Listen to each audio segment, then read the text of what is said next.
I went on to form Paternity Fraud UK, which is now falls under False Accused Network. So it's still up and running, Paternity Fraud UK, but I've just merged it all together. So I run the only helpline in the United Kingdom to support anybody, and that's anyone affected by paternity fraud. So I get about 30 to 40% of my calls come from women, believe it or not. Really? Oh, yeah. Wrong grandmothers. How come?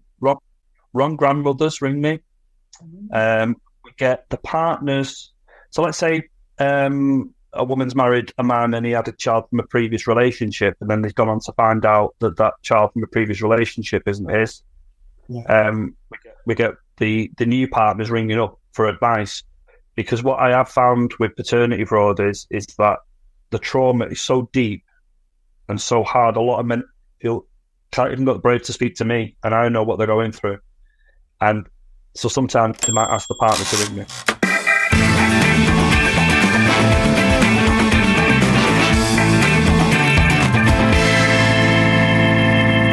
Mike Part 3, the first 30-minute podcast on that CMS guy, Falsely Accused Network, what men need to know about paternity fraud. May the 5th, 2020.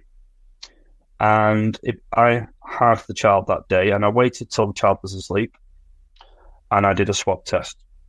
And because I was on the birth certificate and had parental responsibility, I didn't need to seek the mother's permission. That's really important if anyone's listening, by the way. If you're on the birth certificate, you don't need mother's permission.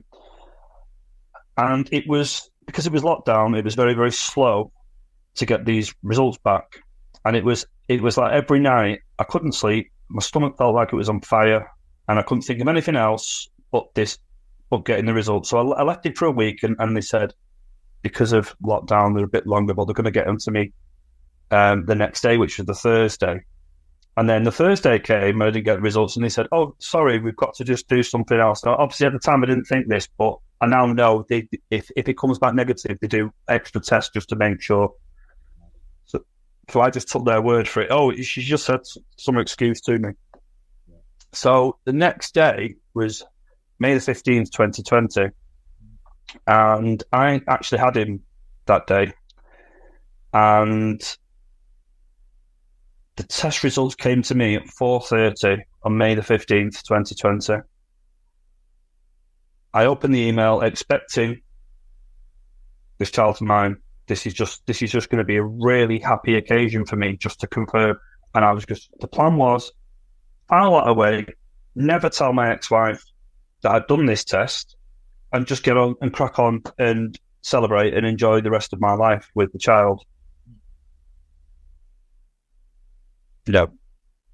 What did it say? It said, it had a lot of spiel on it and markers and this and that, and then at the bottom there was a summary, and it had my name, 0% paternity. What happened when you read that? Well, how did you feel? I felt like the world had ended, to be frank. And I felt like I'd been shot in the stomach. My mother was there, and my mother was very close. And I'd never, ever seen her that upset in my life. Tragic news. Even more than when my grandfather, when my granddad died, of course she was very sad and she was tearful, but I'd never seen her that hysterical. And I was deeply upset, but I had to try and keep it together. I then rung up my brother and a friend and told them. They didn't even know I'd done a test. And so for them, it was just a bolt out of the blue that I'd done the test. And they were great on the phone. But then I thought, well, what do I do now? Now, this is something, if I could do this again, I'd do it a bit differently. But what would you do differently then? Well, what I'd do differently is what I did next. What I did was I rung up my ex-wife straight away. I wouldn't do this. I'd advise people, by the way, to speak to me before, if you do a test and it goes wrong, speak to my organisation first, because there's a lot you need to know before you do that. I'm just going to put the Falsely Accused Network contact details above here. So if anybody wants to contact Mike, on anything that he's saying today, just look up here. It's there for you to contact immediately. Thank you. So I rung her up and I said, and I was incredibly polite, and I said, you need to come round, we need to have a chat. And she said, why, what for? I said, look, I don't want to speak about this over the phone. So please just come round and we need to have a chat about what's happened. Well, what's happened? So she got it out of me. She's very persuasive. And I said, well, I've done a DNA test on, and saying I'm not the father. She just put the phone down. Busted. Just straight down. What defense would you have? Just wait, we'll come to that when we get to the it's laughable what her excuses were. So about a short while later, then she sent me a WhatsApp message. I don't believe you. So I said, I'll email you the results. So I emailed the results, and then she rung up and said, right, I'm coming round to pick up the child. And then she flew round in a car, and she denied that she's carried on insisting I was the father. Let's put it that way. I want another DNA test and whatever else. Off she went. And then we went through this little silly game of bits of it I can't really say for legal reasons, but we went through this silly little game where she'd let me see the child, and she wouldn't, then she would, then she wouldn't, and then she'd let my family see the child, but not me. And most of my family were great and very supportive and stood by me and said, well, no, if you can't see the child, well, we're not going to, they knew what she was up to. Well, my mother was very attached to the child, so she did carry on seeing him, but it did cause problems in our family unit, let's put it that way. And that was deliberately done by the child's mother. So is this about separating you? Yeah. And then isolating you, and then having a narrative in order to protect the truth of the situation. Indeed. So that must have been very difficult to convince. It was horrible. It was the horrible, worst part of my life. And what we now believe, again, not naming any names, but the biological father knew before I did. Right. And the child was actually seeing, what I believe, I'll be very careful how I choose my words, I believe that he was actually seeing the biological father months before I did that DNA test. Right. So I'm sorry if this is an insensitive question, but is the father in her friend circle then that you know about? So I did find out the identity of the child's biological father. Yeah. And he was a work colleague of hers. He is also a married man. Right. And he's much older than my ex-wife. He's 20 years older than her. And he's got children that are her age. So he's got adult children as well. Okay. And what we learned is that the biological father was seeing the child in secret for a good couple of years. Until I've got a question. What you done? Because obviously this is that CMS guy, but did you have to pay child support? Right. So what happened was, when I left the relationship, we had an informal arrangement between us, so there was no CMS involvement. Once we got into this to and froing with contact, I applied to have my name removed off the birth certificate, which I did. It's quite. How do you go about doing that? Those who don't know. It's a straightforward process. So if anybody I can only talk about England and Wales. I think there's a very similar procedure in Scotland and Northern Ireland as well, but I can only comment on Northern for England and Wales. You make an application to the family courts, C63 declaration of parentage. Then what will happen is the DNA test I had that I did before was an at-home one, so it didn't have any legal standing. It's the same test. It's just obviously they can't prove who's had custody of the samples. That's all it means. So I had to go to court. We got another legal DNA test done, and that was confirmed that I'm what I figured out the first DNA test, that I'm not the child's biological father. So my name was removed off the birth certificate. It is a straightforward process. It really is. All the countries haven't got it easy. Certain states in America, once you're on it, that's it. Doesn't matter, you can prove it. A woman in America just go, "You're the dad," and that's it. That's it. You're the dad, and if you don't get that notice to challenge it, and once it's on, that's it. It's very difficult, depending on what state you're in. In some ways, it's worse than what we got over here, isn't it? Oh yeah, definitely. So we do, at least in Britain, when it comes to a paternity fraud case of correcting things like that, you can get them corrected. It is a fairly straightforward process. Although the CMS seems to have an adverse kind of perspective, there are cases where paternity has been established as this particular individual, and it's found out that that guy isn't the father, and the CMS won't accept it. We'll just keep charging that guy. Just keep charging him. Especially if the woman doesn't agree to it. Even if there's been a paternity test and the mother says, no, he is the dad. In other words, we're going to keep robbing this guy for money. So in terms of the CMS, it can be quite problematic at times. But I think by the ones what you're describing there, because I have helped guys now. So I went on to form Paternity Fraud UK, which is now falls under False Accused Network. So it's still up and running for Paternity Fraud UK, but I've just merged it all together. So I run the only helpline in the United Kingdom to support anybody, and that's anyone affected by paternity fraud. So I get about 30 to 40% of my calls come from women, believe it or not. Really? Oh, yeah. Wrong grandmothers. How come? Wrong grandmothers ring me. We get the partners. So let's say a woman's married a man and he had a child from a previous relationship, and then they've gone on to find out that child from a previous relationship isn't his. Yeah.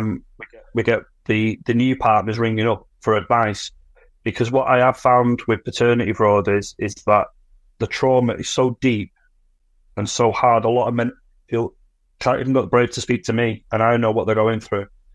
And so sometimes they might ask the partner to ring me, which is fine. I don't mind. I don't mind. Let's see. Yeah, I can still help them. We've got a group now. We've got a support group, and we have regular meetings. And we had Carnell Smith, who is the American campaigner against paternity fraud. He joined our last meeting and gave a great talk to our people in our group. Spent an hour of his time from Atlanta, Georgia, over Zoom, and he's an amazing guy. I spoke to him once before as well. We did a session with just one-to-one meeting, and he was absolutely fantastic. What sort of stuff did he talk about then? Give us a little overview of what he discussed. He was talking about how, in his opinion, that paternity fraud, obviously how bad it is and whatever else, but how to correct things. He said we need more women to help us speak out about it. We need to show the public that paternity fraud affects women too, because it does. It does. It's indiscriminate. It just affects a lot of people, including women. And we know, I don't want to might come across as bitter here, but we know when men talk about our issues, no one really listens to us. Other men who've been through it will. Governments won't. Politicians aren't interested. They're only interested in the opinions of women. And I was telling us about... That's an interesting thing. I know it's an aside, but why do you think that is? That's what I sort of... on a deep level, I think politicians tend to listen to women more because they vote in greater numbers. I think it's because they're floating voters. If you're a floating voter, yeah. Men are like, I've been blue all my life. I'll continue to be blue to the and then that's it. You're manipulated by the government because of it. Yeah, that's it. They will listen to women more than a man. The court system, I never realised how biased it was until involved in it for various reasons, which I can't discuss. But it's true the bias exists. So he was saying about in our group that we do have, women in our group, and he was saying that, those ladies need to be speaking out publicly. So that's something we are going to be concentrating on with paternity fraud in the next upcoming months, is asking the women to maybe go on podcasts and show how paternity fraud's about them. I've got another question for you. So this might be a bit left field, but do you think that paternity fraud is part and parcel of hypergamy? Well, you've got to put yourself into a woman's shoes, haven't you? So what she's done there is she wants person A's baby biologically, but she wants person B to look after that baby. So person A, for whatever reason, can't provide for that child. Like in my case, this man was still married and didn't have the money and whatever else, but I did.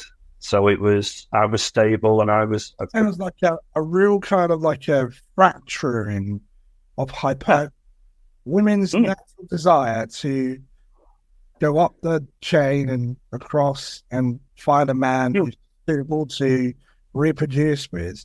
But she's just gone, I like that trait, I need that money, and I want this, and that's what they do. And so, if that's because it's an innate characteristic that women have, and I don't think there's hypergamy, there's anything wrong with it in this when it's sensibly done. How do you then correct that? Because that's an innate behavioural characteristic. The only way we can correct this, and it is sort of saying the obvious, but it's whether we get the desire enough people in the public to agree with us. It's mandatory DNA testing at birth. It would stop it. It'd stop it tomorrow. So, I think that's a very straightforward solution. If it's mandatory, every child that you got a paternity test, it stops all issues, doesn't it? In terms of like child support. I mean, people paying child support when they're not even the parent of the child. I mean, that's ridiculous. Yeah, it's a simple, straightforward solution. Yeah, I think it's simple. It'd be indiscriminate, so everybody would. So, how I would, if I could wave a magic wand and say, right, how do we stop this? It's easy. Mandatory DNA testing. So a man cannot get in a birth certificate without a DNA test confirming that child is being told it is actually his biological child. If it turns out he's not, then there's always the adoption route, but that'd have to go through the normal channels. Yeah. Lying to a man about parentage of a child is quite possibly, in my opinion, the most evil fraud I can think of. Because not only does it affect a lot of innocent people, you've got to think of this. The child, in my opinion, and I've had a debate with this, because some people say it's the wrong father that's the primary victim. No, we are big-time victims. But actually, the child's got more of is bigger victim, in my opinion. The child, like in my case, has now got to grow up without any father. Not been good for that kid. Yes. So in your particular case, is that child now effectively fatherless? Effectively fatherless. So then the stats are clear that if a child is brought or children brought up by single parents, statistically, the outcomes are not great, are they? If you know anything about them. I've seen stats on it. I've seen videos on it, and it's. I've got another question for you. So where's that left you now? And how do you feel about this child now? Do you still have the same feelings? It feels like a desert wasteland. I was pretty much arbitrarily thrown out of the child's life once this, not straight away, but soon after. I really wanted to keep that child in my life. I tried my hardest and to no avail. I tried my hardest. I wasn't trying to walk away from this, quite the opposite. I wanted to know the truth, and then once I did find out the truth, I still loved this child, and I thought, well, I would in effect like a de facto adoption, if you like. But my ex-wife had different opinions on that. So I'm now completely out the child's life. I doubt very much I'll see this child until this child's an adult. That's if I decide. When was the last time you saw this child? 4 years ago. How old are they now? The child will be 6. 6 years old. And it's just that, to me, that's the child's the biggest casualty amongst all this. My family.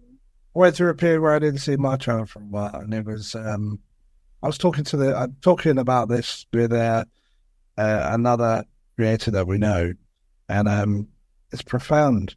So, there are almost no words to describe what it's like for a parent, a father, to have their child removed from them. Now, what we were talking about was this. Now, they say that it only really affects women when they give birth. There's all the emotional, psychological stuff that goes on for the attachment of their child. The reality is this, is that when fathers are preparing to become parents, their testosterone drops and it never goes to the same height ever again. And also their biochemistry, the chemical makeup in their brain changes.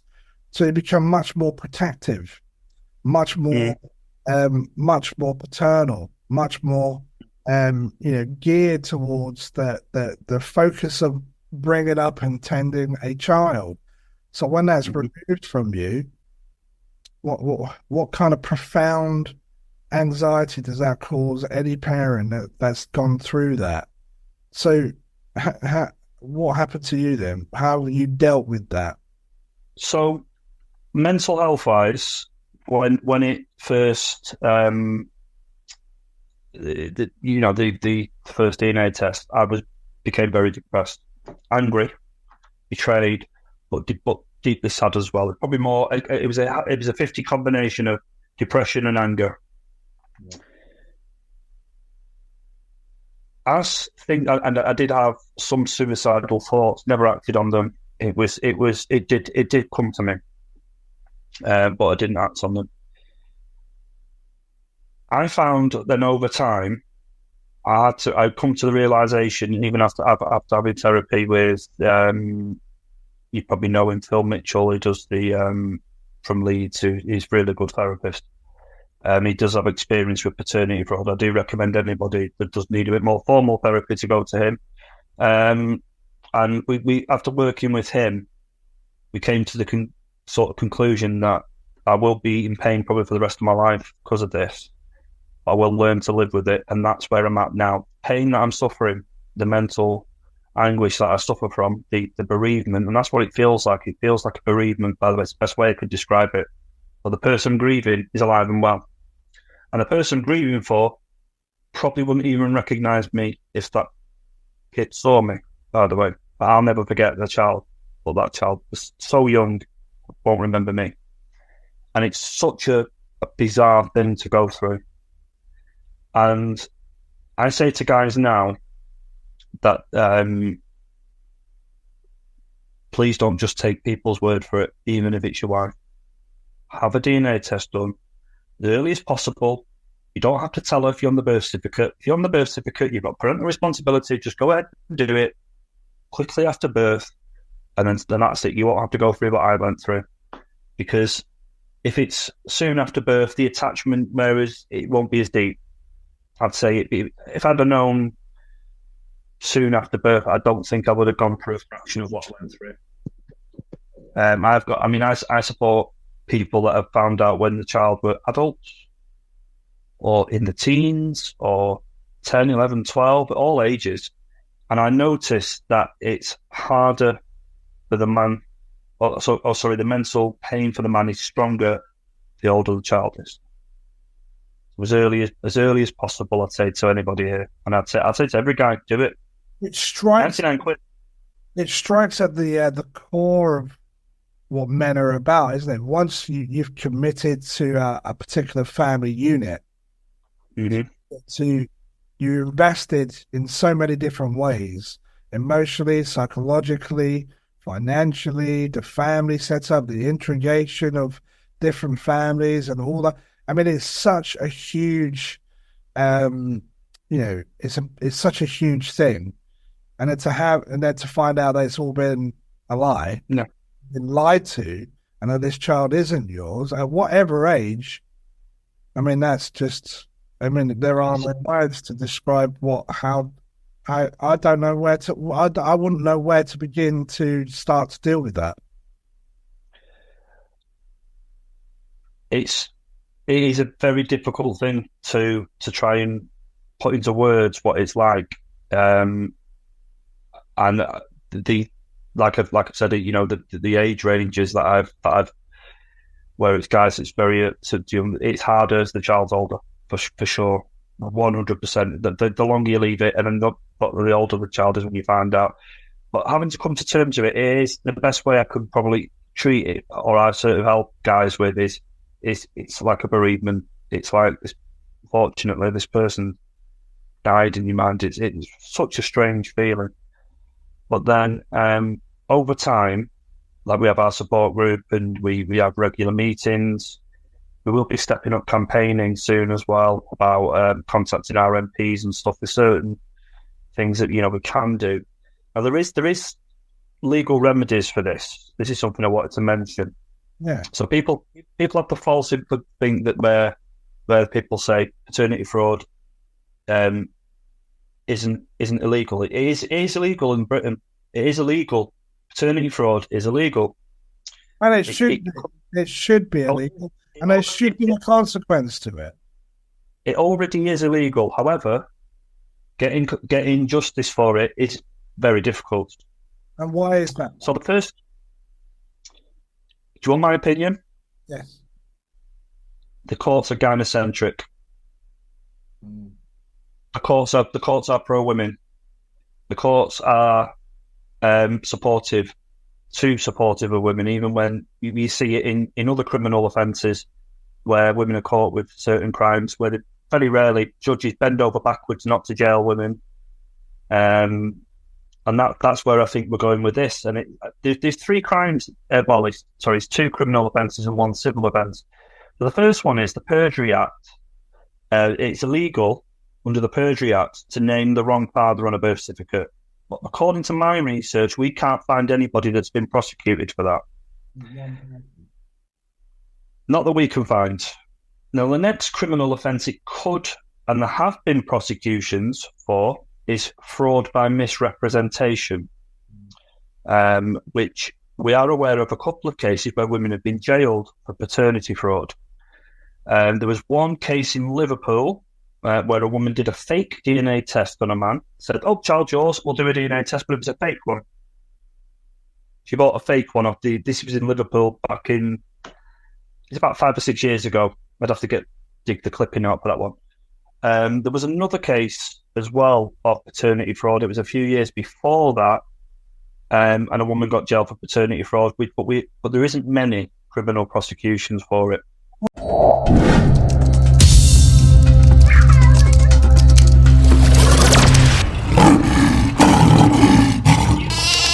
Part 4, coming soon in new 30-minute formats.